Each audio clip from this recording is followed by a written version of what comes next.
Because I think what was going through my mind there is that actually we have great concepts of what this change is about. So we have the kind of the ultimate outcome, what do we want to achieve? And ultimately, that's delivering great services to the residents of the communities that these organisations are going to serve.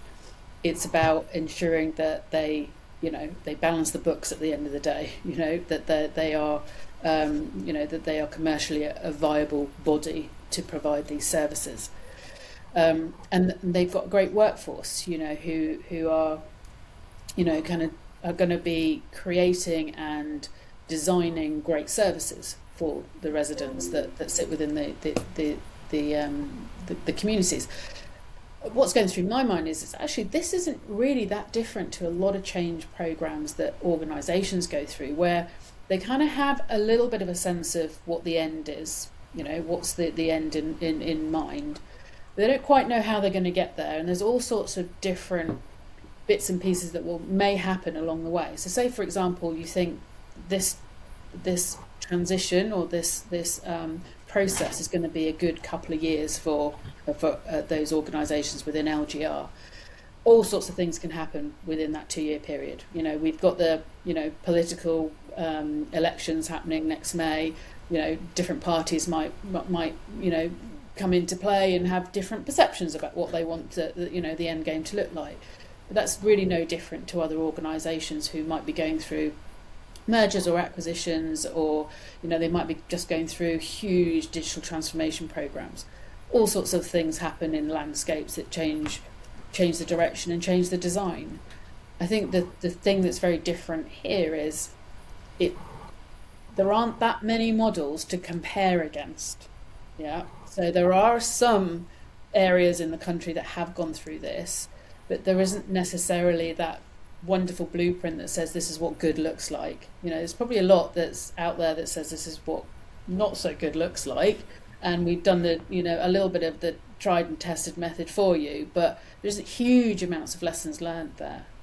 So I think to say that it is very complex, and there's an awful lot that needs to happen, and there will be an awful lot that changes in the kind of the intervening periods. But I think the concepts of design are there. I think, to answer your question, Wes, around what the problems are, I think people are getting too hung up on that structural change of what does this change look like, and less about the fact that actually LGR is fundamentally is a human transition wrapped in a structural change program, basically. And I think that's one of the big challenges that, or maybe one of the bigger opposing kind of aspects of maybe in more corporate world. People have may have a much greater voice, may have a much greater influence on change programs because maybe they have a change management focus, whereas my perception of some of the changes that I can see that happening across the country is a lot of this is very, very focused, very, very navel gazing into this structural change. I think it's important to say local government isn't unused to change. It happens all the time. And actually it's relatively good at it, but the change usually, certainly in the areas where LGR is happening now, the change that usually happens is, if you like, on a micro level. So they will look at a service within the council, how it's delivered, and change that and refocus it to make sure that it works for residents in the best way it can. It's when you bring in that macro element, this is the large scale change, that it starts to seem more difficult, to Louise's point, seem more difficult than it may be in some ways. And actually, it's not about the structural part. This is about the human element of it, and having to galvanise a whole workforce, not just a team within that council, and work with partners in a different way to the way that maybe worked with them before to deliver that change. It begins to seem very, very daunting. Yeah, I agree. Cool. Paul, anything else to add on that? No, I think that it's all sort of really valid challenges, and I think some of what factors into that as well, and maybe picking up on what Dom was saying, you're right. A lot of local government organisations have done a lot of change. Whether it's in their housing teams, whether it's in the different ways they deliver services. It's possibly the big differentiator here is the scale, and the fact that this is shifting a whole organisation. And you might argue, it's not necessarily changing a lot on day one. We're still going to do the same things, but just the scale of bringing 3 whole councils together into one new operating organisation, I think even at the structural side, that's quite significant.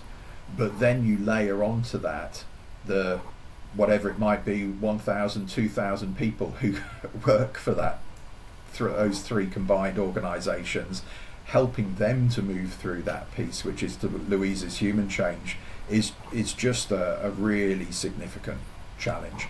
And I think they're the things, when you put that in the context of change design, we always talk about when people start on a change journey, the first day that first story lands, that first message lands, it automatically creates uncertainty because people aren't sure where they're going to go. And the longer that period of uncertainty, the more challenging that environment becomes, because all of us as human beings, we want a level of certainty in our lives. We want a certain amount of knowledge about and a feeling of control and autonomy in the way that we run our lives. So when you don't have that sense of certainty, that sense of control, although control is probably an illusion, but we like to have a certain level of it. When you don't have that, it just creates an impact on us, both from a performance point of view, from a well-being point of view, from a commitment point of view, from an energy point of view. And I think coming back to the change design challenge is for a lot of these organisations that there is a big gap between when that first announcement came and when people even know who they're going to be partnering with. And that gap creates a huge vacuum of uncertainty. So that actually by the time we get to the stage of what you might call kicking off the change, the minded to day where we know, we're going to be, Group A is going to be with Group C and Group C is going to be with Group D, and that's going to be what the new organisation looks like. That's the point that people are kind of looking to give them some certainty. But by the time they've got there, they've had this huge chunk of uncertainty, which has already left its imprint on the effectiveness of the organisation because of that period of time where we don't really know what we're doing. And I think that's a little bit different to maybe some of how change works in different areas.